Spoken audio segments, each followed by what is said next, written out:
존경하는 41만 수성구민 여러분 안녕하십니까.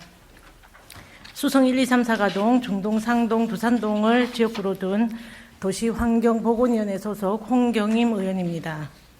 이번 정례에서 구정질문의 기회를 주신 조규하 의장님과 동료 의원 여러분께 먼저 감사를 드리며 한 해 동안 수성구민의 행복과 지역 발전을 위해 헌신해 주신 김대곤 구청장님과 공직자 여러분의 노고에도 깊은 감사의 마음을 전합니다. 여러분, 공간과 장소의 차이에 대해 알고 계십니까? 공간은 단지 비어있는 초상적인 개념입니다. 하지만 사람들이 그 공간을 경험하고 애착과 의미가 더해질 때 비로소 공간은 특별한 장소로 변하게 됩니다. 많은 분들이 집이라는 단어를 떠올리면 따뜻하고 편안하며 행복한 자신만의 특별한 장소로 느끼실 겁니다. 우리 지역에서도 따뜻한 집의 역할을 하는 특별한 장소가 있습니다. 바로 행정복지센터입니다. 행정복지센터는 주민과 가장 가까운 곳에서 행정과 복지를 제공하는 제1선 기관이자 누구에게나 열린 따뜻한 장소가 되어야 합니다. 내 집 다음으로 마음 편히 찾아갈 수 있는 곳, 잠시 머물기만 해도 행복한 곳, 이런 곳이 행정복지센터입니다. 하지만 안타깝게도 현재의 수성사가 행정복지센터는 오랜 시간 동안 주민들과 함께 해온 만큼 시설이 많이 낡고 환경도 열악해졌습니다. 본 의원은 4년 전 제240회 정례에서 5분 발언을 통해 수성사가동 행정복지센터의 문제점과 신축의 필요성을 강조한 바 있습니다. 하지만 현재까지 부지 매입조차 이루어지지 않아 주민들의 불편이 여전히 지속되고 있습니다. 수성사가동 행정복지센터는 수성구 23개 동 중 세 번째로 오래된 준공 40년이 넘은 노후 건물입니다. 우리 구의 70에서 80년대에 준공한 노후 행정복지센터 6개 중 4곳은 신축이 완료되었거나 예정된 상태입니다. 현재 신축이 이루어지지 않은 곳은 수성사가동을 포함한 단 2곳뿐입니다. 여러분께서도 잘 아시다시피 수성사가 행정복지센터는 외관부터 세월의 흔적이 고스란히 드러나며 내부 시설도 노후가 심각해 매년 보수 공사를 이어오고 있습니다. 2017년에는 대백 아울렛의 지원으로 1억 5천만 원의 예산을 투입해 1, 2층 바닥과 천정 벽면을 교체하고 외벽 도색, 출입구 보수 등 대대적인 내부 리모델링 공사를 하였습니다. 또한 최근 3년간 1억 원 이상의 예산을 들여 10차례 보수 공사를 했음에도 불구하고 작년 집중호에는 지하창고가 침수되는 심각한 문제까지 발생했습니다. 협소한 공간도 문제입니다. 2층 주민자치센터는 올라가는 계단이 가파르고 좁아 어르신과 장애인분들이 이용하기에 매우 위험하며 요일별로 다양한 프로그램이 운영 중이지만 한 개의 교육 공간과 7면의 주차 공간은 주민들이 이용하기에는 턱없이 부족합니다. 행정복지센터는 단순히 행정 업무 처리의 공간을 넘어 주민 간의 교류와 소통을 위한 중요한 문화복지 공간입니다. 그러나 현재 수성사가동 행정복지센터는 이러한 역할을 수행하기에 열악한 환경에 놓여 있으며 인근에 적절한 복지시설도 없어 주민들의 필요한 복지 서비스를 충분히 제공받기 어려운 상황입니다. 하지만 다행히도 우리 지역 이인성 국회의원님이 각별히 애써주신 덕분에 지난해 인재요양원 기능 보강 사업에 국비 22억을 확보하여 복지 인프라 확정의 중요한 발판을 마련했습니다. 인재요양원은 중증 장애인을 위한 재활요양시설로 준공 75년이 경과하여 안정성평가 재하 등급을 받은 노후시설입니다. 이 기능 보강 사업이 완료되면 장애인을 위한 재활과 거주시설이 개선되어 복지 수준이 크게 향상될 것입니다. 무엇보다 이 사업은 행정복지센터 신축을 위한 좋은 기회가 될 수 있습니다. 인근에는 아동 돌봄 공간인 또한 다함께 돌봄센터 수성점이 위치해 있어 이곳에 새로운 행정복지센터가 들어선다면 주변 시설과 연계한 행정복지 거점으로 자리매김할 것으로 기대됩니다. 그러나 인재요양원 기능보강 사업은 3월부터 반복된 사업계획 변경으로 인해 계속 지연되고 있습니다. 만약 이 사업이 추진되지 못한다면 또다시 적절한 부지를 찾기 위해 많은 노력과 시간이 소요될 것입니다.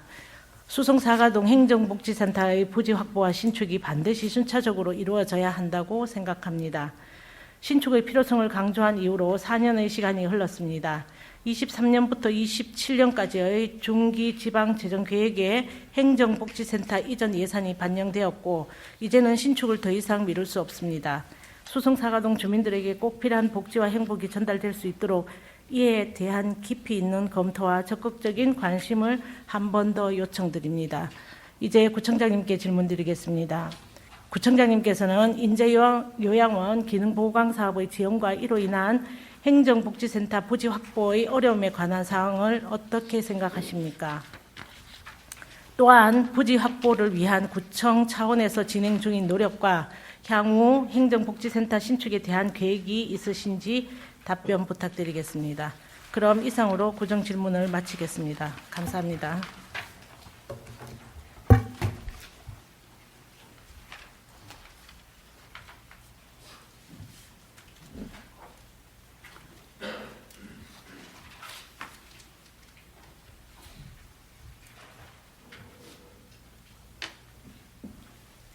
예, 홍경임 의원 수고하셨습니다. 구청장 나오셔서 홍경임 의원의 질문에 답변해 주시기 바랍니다.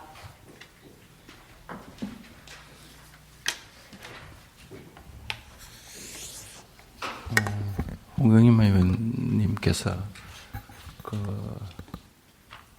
수성동에 대한 커뮤니티 인프라에 대해서 굉장히 좀 관심을 많이 가져주셔서 감사드리고요. 수성동은 전반적으로 우리가 동사무소 외에는 다른 시설이 없어서 굉장히 안타깝게 생각합니다. 그리고 이미 도시가 다 개발이 되어서 공간을 확보하기가 굉장히 어렵습니다. 우리가 수성동에 어떤 공간을 확보하게 되면은 구입할 때의 법률적 조건에 따라서 감정평가로밖에 할 수가 없는데 일반 주민들이 자기 집을 감정평가로 파는 사람들이 없잖아요. 그래서 굉장히 좀 어려움이 있어서 그간에 인재요양원에서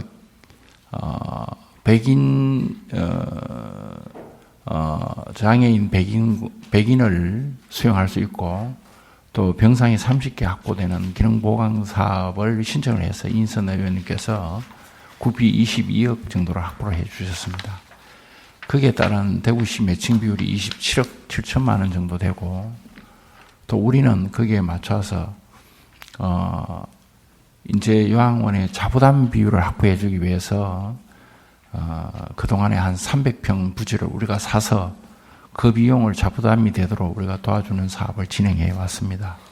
그런데 인재요양원에서 이제 검토한 결과 그 돈으로 국비 지원과 시비 지원과 우리가 사주는 그 돈으로 해서 이게 100인 수용 규모의 건물과 또 30인 정도의 병상을 확보하는 비용으로 굉장히 부족하다. 그래서 인재요양원 자체에서 80인 수용 규모로 축소해서 계획을 변경해서 복지부에 올렸는데 복지부는 사업 규모가 축소된 것에 대해서 우려하고 있고 또 그렇다 보니까 시의 매칭도 좀 불투명해지고 이게 시간이 좀 걸려서 2년 내에 이게 설계를 하고 사업을 마칠 수 있는가 복지부로서는 상당히 리스크가 있다고 지금 현재 보고 있고 거기에서 굉장히 좀 이 사업에 대해서 부정적인 입장입니다.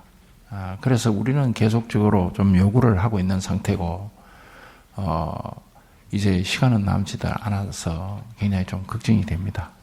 그러나 우리는 계속적으로 좀 노력을 해서 부지를 좀 400평 정도를 사주는 방향으로 해서라도 했으면 하는 의지는 계속 가지고 있는데 만약에 그것이 불투명해진 경우에는 수성 사가동의 그 인근 부지라든지 우리가 수성동에 대한 여러 가지 공공시설의 부족을 메우기 위해서는 의원님 생각하시는 대로 최선을 다해서 그렇게 할 겁니다.